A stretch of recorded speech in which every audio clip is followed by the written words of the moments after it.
You know shit's bad when thoughts can't even make money being thoughts anymore. Jobless, selling nudes online, and still struggling. OnlyFans, a social media platform that allows people to sell explicit photos of themselves, has boomed during the government lockdowns. But competition on the site means many won't earn much. Well, welcome to the life of like literally anyone trying to make money on social media. So, fun fact, by the way, a while ago, actual porn stars figured out that they could make way more money being just e-thoughts than actually being screwed multiple times a day in front of a camera. A lot of porn stars, former porn stars, actually became e-thoughts instead because they make way more money for way less effort on their part that way. They made a smart move. But as the actual porn stars are starting to move in onto things like OnlyFans, onto like being Twitch thoughts, what's going to happen to all these average or lower women? Well, I think that's what we have this article for. Savannah Benavidez stopped working at her job as a medical biller in June to take care of her 2-year-old son after his daycare shut down. Needing a way to pay her bills, she created an account on OnlyFans. All right, I have to stop this here. Whenever a man needs a way to pay the bills, he finds a way to pay the bills without resorting to prostitution. But this seems to be the first option that most women take. Why is that? I mean, remember in Venezuela? I was reading an article about some strong, independent, highly skilled career whammies that were going over the border into Colombia to sell themselves for like the price of a sandwich, and then coming back to feed their families. Like we're talking, I think one of the women they used as an example was a doctor. You can't make that money being a doctor? Like somehow men figure out how to make money and feed themselves and their families without resorting to prostitution? Why is this always like the first option they take? It's real weird. So either way, OnlyFans is a social media platform where users sell original content to monthly subscribers, and started posting photos of herself nude or in lingerie. Miss Benavidez, 23, has made $64,000 since July, enough not just to take care of her own bills, but to help family and friends with rent and car payments. Oof. A 23-year-old single mother is able to make $64,000 in just half a year. If she did that the full year and those numbers stayed the same, that was like, what, $128,000 per year? That's a damn good salary right there. It's more money than I have ever made in any job, she said. I have more money than I know what to do with. See, this is the trap. This is the trap. This is the same thing that a lot of YouTubers fell into.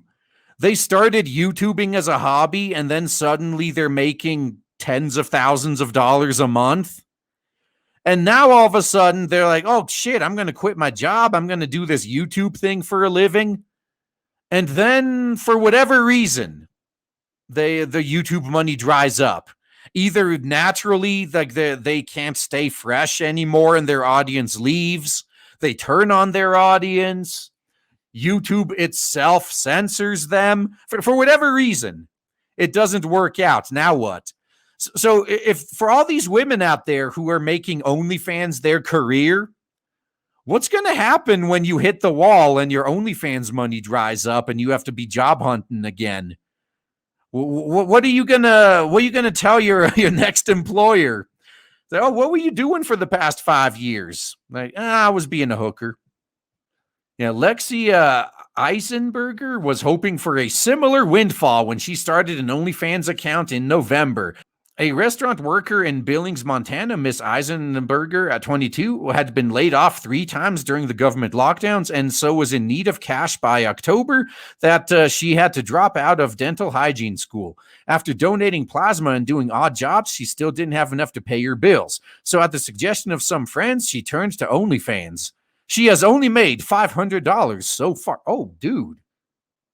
Okay, let's do the math. Like this article was being written in January. Yeah, January 13th was when this article was written.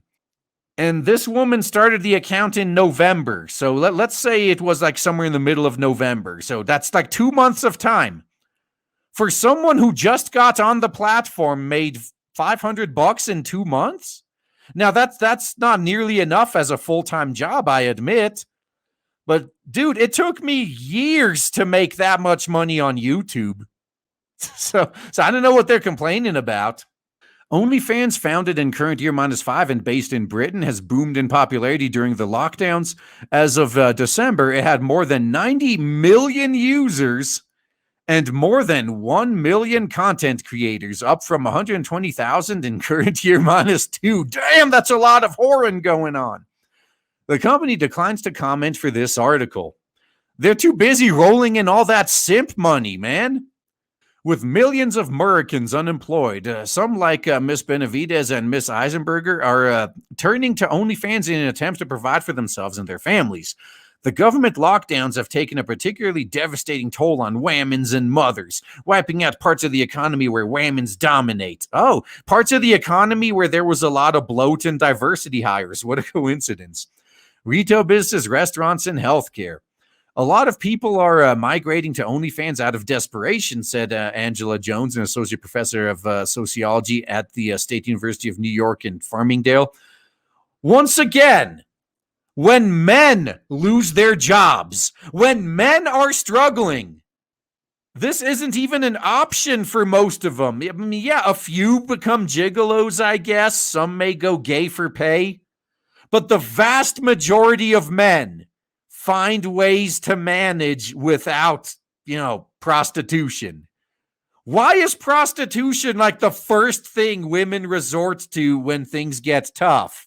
Are they like low-key admitting that they just are a vagina and a pretty face and a pair of tits? It's not me that's saying it, it's them.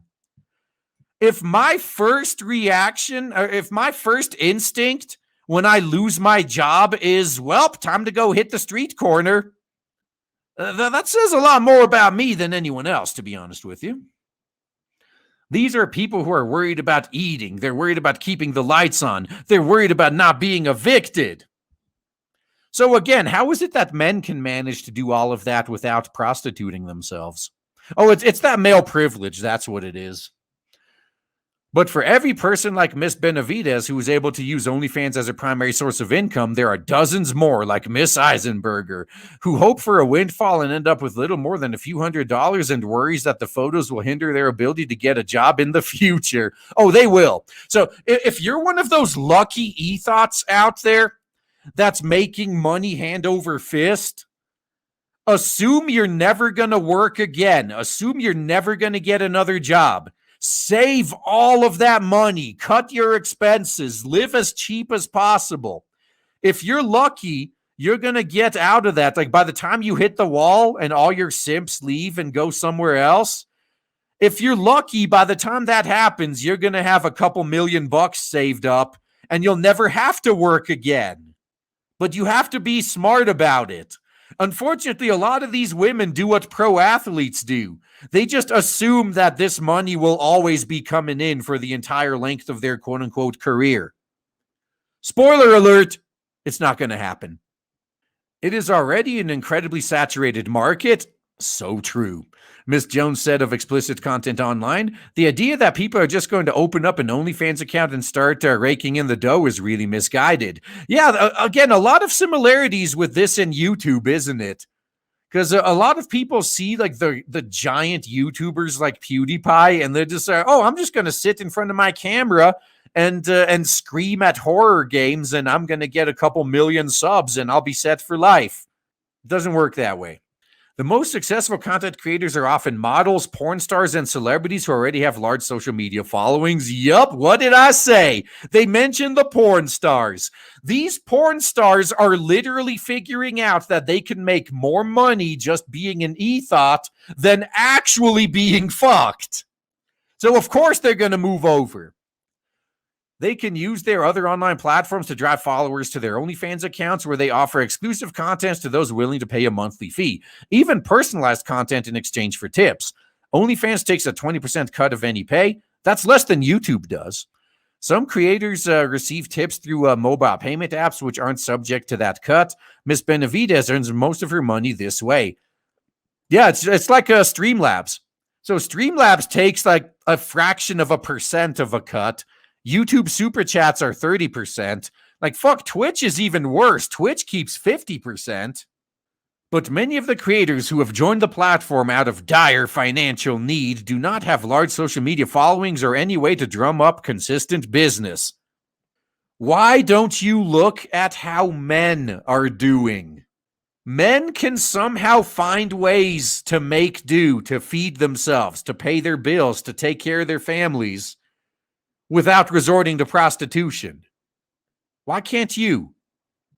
Ella Morocco of West Palm Beach, Florida, was laid off from her job as an office manager in July. Her unemployment checks don't cover her $1,600 a month rent, utility bills, and food costs, so she joined OnlyFans in November. But Miss Morocco, 36, has had no social media presence to speak of when she joined the platform and has had to gain subscribers one by one by posting pictures of herself on Instagram and Twitter and following up with people who like and comment on her posts, encouraging each one to subscribe to OnlyFans. Oh my God, or better yet, you put out a tweet that goes viral and then, now how fucking cringy is this? You guys seen people doing this?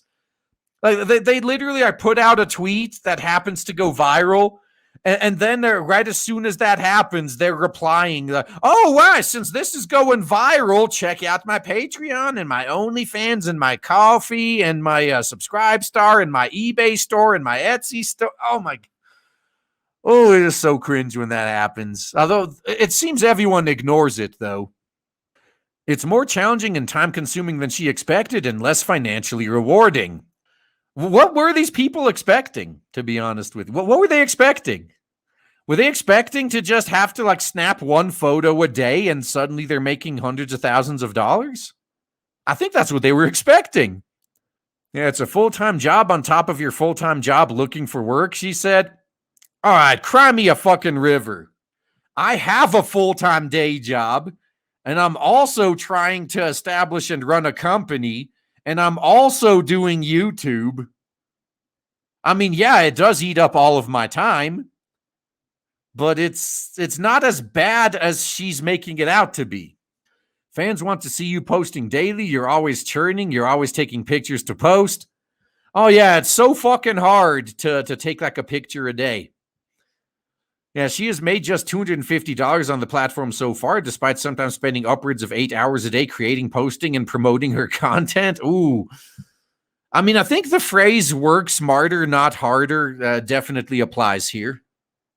Ms. Morocco also worries that her presence on the platform will make it more difficult for her to be hired for traditional jobs in the future. Why, yes. If you're doing this under your real name, your real name is in this article right now, unless it's been changed to protect your identity, which a lot of times happens. By agreeing to be in this article by the New York Lies, you've already tanked your future chances. You should never have revealed your real name. You could have done it under a pseudonym. Now, yes, if you become big enough, there's a chance that you show up to an interview and whoever's interviewing you is one of your simps. And though in that case, that would increase your chances of getting the job, to be honest with you. You seriously just screwed yourself. If you're looking for a 9-to-5, they might not hire you if they find out you have an OnlyFans, she said. They may not want you if they know you're a sex worker. Also pretty similar to being on YouTube right there, at least on the more quote-unquote controversial things. Dude, if most employers, if they knew about my YouTube channel before hiring me, a lot of them wouldn't risk it, I bet. Yeah, digital sex work can give the illusion of safety and privacy. Content creators can get paid without having to interact with clients in person, but that doesn't mean there aren't risks. Yeah, you could catch a different kind of virus, huh? Online sex work is a much more appealing alternative to many people than going on the streets or selling direct sexual services. Why, yes, says Bob Brents, professor of sociology at the University of Nevada, Las Vegas. That said, anybody getting into this kind of work needs to be aware that there are dangers. I agree, they should be aware. Last April, a mechanic in India lost her job at a Honda dealership after management learned she had an OnlyFans account. Creators can be the target of doxing, a form of online harassment in which users publish private and sensitive information about someone without their permission. In December, the New York Post published an article about a New York City medic who was using OnlyFans to supplement her income. The medic believed that the article published without her consent would damage her reputation and get her fired from her job. I know I'm sounding like a broken record here, but once again, pretty fucking similar to YouTube, isn't it? Being a YouTuber that's not like, I mean, dude, even if you are the most milquetoast and you avoid any controversial topics, there's still going to be people that hate you for some reason so much that they will dox you and try to get you fired and ruin your life, like just because. Look at all the Hololive haters, for example. What reason could they possibly have to hate on these actresses that play these characters? But they really have a hate boner on these women. It's real weird. You're always going to have that. So if you have any online presence at all, like again, I'm not fucking doing OnlyFans or anything, but I'm quite sure if my workplace found out about my YouTube channel, I don't think they'd fire me, but I would have a lot of explaining to do, let's just say. Things might get a little bit awkward around that workplace for a couple of months. Creators can also be subject to capping, a practice in which users take unauthorized screenshots or recordings and then share them elsewhere on the internet. It's the fucking internet, guy. You need to understand this. There's no such thing as private information on the internet.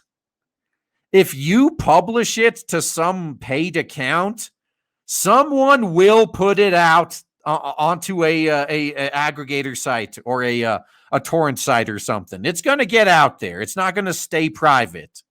You'd need to expect it to happen. OnlyFans creators have also received death and rape threats on social media. Yeah, welcome to the fucking club. Even I've received both of those, funny enough. Yeah, OnlyFans content creators can face not just professional consequences, but personal ones too. Ms. Eisenberger has been keeping her account secret from her father, but knows he will find out now that she has gone public. You could have asked them to not use your real name. You could have done that. I don't want to be shamed or disowned, she says. Yeah, others say the experience has been empowering. Melanie Hall, a single mother of 3, earns $13.30 an hour as a paramedic in Northern Ohio, barely enough to cover her bills. She started an OnlyFans in December. I'm a mom of 3 kids. I never thought anyone would pay to see me naked, said Miss Hall, 27. It's been a confidence boost. She's made about $700 so far, not enough to change her life, but enough to make the holidays special. See, at least this woman has a good attitude going into this. At least this one, this one's got a good attitude about it. This is the first year I didn't have to choose between the electric bill and Christmas presents for my kids, she said. This is the first year I've been able to do it all by myself. Yeah. Now, if you're going to do this, this is the attitudes to have. Yeah, this one's got her head in the right place. Oh man, I am so excited to tell you guys right now that finally, after about a year of build-up and shilling, we have launched Blade Devil on Indiegogo, and so far it is doing so well thanks to awesome people like you. If you haven't backed it yet, then please check the links in the description and check out Blade Devil on Indiegogo. You will not be disappointed. Looking forward to seeing you there.